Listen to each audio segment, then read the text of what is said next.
Rajashekhar sir ಕರೆದು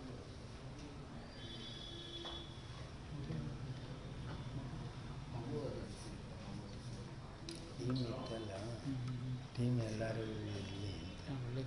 ಇಲ್ಲಾಂದರೆ ಏನು ಗೊತ್ತಾ ಬಿಟ್ಟು ಇದಕ್ಕೆ ಏನಂತ ಹೆಡ್ ಇಂಜುರಿ, ಅದು ಗರ್ಭಕೋಶದಲ್ಲಿ ಅದು ಮಗು, ಅದು ಮಗುಗೆ ಸಮಸ್ಯೆ ಆಗಿದೆ. ಇವ್ರಿಗೆ ಮಗುಗೆ ಸಮಸ್ಯೆ ಆಗಿಲ್ಲ, ತಲೆಗೆ ಸಮಸ್ಯೆ. ಇಲ್ಲಿ ಫ್ರ್ಯಾಕ್ಚರ್ ಇತ್ತು. ಇದು ಬೈಕ್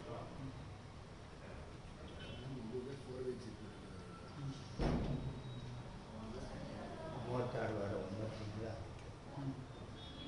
ನಾವೇನು ಮಾಡಿದ್ವಿ, ಬಿಟ್ಟರೆ ಮಗುಗೂ ತೊಂದರೆ ತಲೆ ಒಂದೇ ಆಪ್ರೇಷನ್ ಮಾಡಿ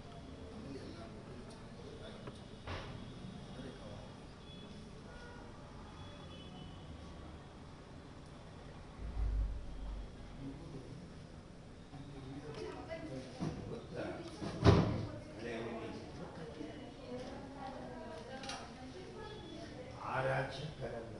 ಇಲ್ಲಿ ಮೊದಲು ಗೈನಕಾಲಜಿಸ್ಟ್ ನೀವು ಹೇಳೋದು ರಾಜಶೇಖರ್ ಒಂದೇ ಕೈ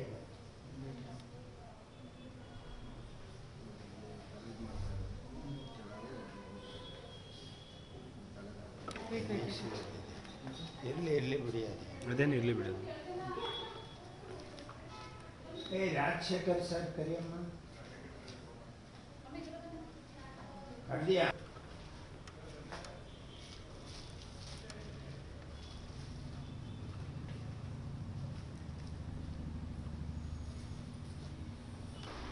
ಸ್ವಲ್ಪ ರೇರ್ ಕೇಸಸ್ ಆಗುತ್ತೆ. ಯಾಕಂದ್ರೆ ಇದು ನಾವು ಹೆಡ್ ಇಂಜರಿ ಅಂದ್ರೆ ಈ ಸ್ಟ್ರೆಸ್ ಇರುತ್ತೆ, ಸಿಜರ್ನು ಸ್ಟ್ರೆಸ್ ಇರುತ್ತೆ ಬೇಬಿ.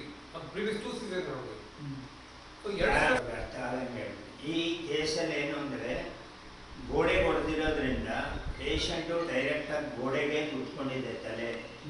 ಏನಾಗಿದೆ ಅಂದರೆ ತಲೆಯಲ್ಲಿ ಹೆಮಟೋಮ್ ಒಬ್ರು ಆ್ಯಂಡ್ 2 ಲೈಫ್ಸಲ್ಲಿ ಶೀಸ್ ಜಸ್ಟ್ 22 ಇಯರ್ಸ್, 22 ವರ್ಷ ಆಗೋದು. ಆಮೇಲೆ ಇದು 36 weeks pregnant. So we were looking at collaborating with the gynaecology team so that to save both the surgery. ಅದಕ್ಕೆ this is an overall effort of the team ಮಾಡಿರೋದು. ಒಟ್ಟಿಗೆ ಎಷ್ಟು ಜನ ಇದೆ ಸರ್? ಈಗ ನಾನು ಒಬ್ಬ ನ್ಯೂರೋ ಸರ್ಜನ್, ವಿನೋದ್ ನನ್ನ P G surgery P G sir gynaecologist, madam anaesthesia ಕೊಡೋದು. ಹೆಮಟೋಮ್ ಅದು ಬಂದು ರಕ್ತ ಕಟ್ಬಿಟ್ಟಿರುತ್ತೆ. ಸೊ ಅದಕ್ಕೆ ನ್ಯೂರೋ ಸರ್ಜನ್ ಅವರು ಬೇಕೇ ಆಗುತ್ತೆ. ವಿತೌಟ್ ನ್ಯೂರೋ ಸರ್ಜನ್ ಅದು ಆಪರೇಷನ್ ಅದೇ ನ್ಯೂರೋ ಸರ್ಜಿಕಲ್ ಇದ್ದೇ ಇರುತ್ತೆ. ಎಷ್ಟೊಂದು ಸರಿ ಕೇಳಿರ್ತೀವಿ, ಆಕ್ಸಿಡೆಂಟ್ ಆಗಿದ ತಕ್ಷಣ ಡೆತ್ ಆಗೋದು, ಮತ್ತು ಎಷ್ಟೊಂದು ದಿನ ತಗೊಂಡು ಇಂಪ್ರೂವ್ಮೆಂಟ್ ಆಗ್ತದೆ.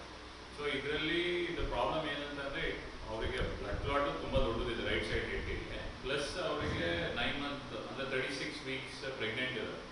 So saving 2 lives together it is not an easy task. You need a very good team. ಅಂದರೆ ಪ್ರಿಸಿಷನ್ ಸರ್ಜರೀಸ್ ಆಗಬೇಕು, ಯು ನೀಡ್ ವೆರಿ